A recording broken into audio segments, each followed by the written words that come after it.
మళ్ళీ ఇవాళ అంటాడు ఇంకో 45,000 ఎకరాలుగా తీసుకుంటా అంట. ఏం చేసుకుంటావు స్వామి 45,000 ఎకరాలు? ఇప్పుడు ఇచ్చిన రైతులే లబోదిబోమంటున్నారే, ధరలు పడిపోయి లబోదిబోమంటున్నారు.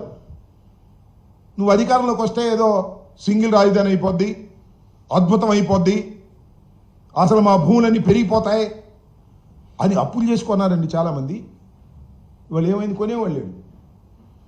అమ్మేవాళ్ళు ఉన్నా కూడా కొనేవాళ్ళు లేనటువంటి దౌర్భాగ్యమైన పరిస్థితికి వాళ్ళ అమరావతి నెట్టబడితే మళ్ళా 45,000 ఎకరాలు మళ్ళా పూలింగ్ తీసుకుంటా అంట.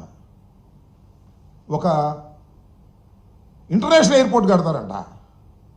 ఏమంటే గన్నవరంలో వైసీపీ ప్రభుత్వం ఉన్నప్పుడు కేంద్ర ప్రభుత్వ సహకారంతో ఒక టెర్మినల్ తీసుకొచ్చి ఇంటర్నేషనల్ ఎయిర్పోర్ట్గా దాన్ని మేము తీర్చిదిద్ది ప్రయత్నం చేస్తే దాని పక్కనే ఇంకో ఇంటర్నేషనల్ ఎయిర్పోర్ట్ అంట, 5,000 ఎకరాలంట. ఆయన ఇంటి పక్కనే ఉండాలనో ఏమో మరి. అక్కడ ఈ మధ్యన బాలకృష్ణ కూడా పొలం కొన్నాడు అన్నారు, మరి ఎంతవరకు నిజమో నాకు తెలియదు.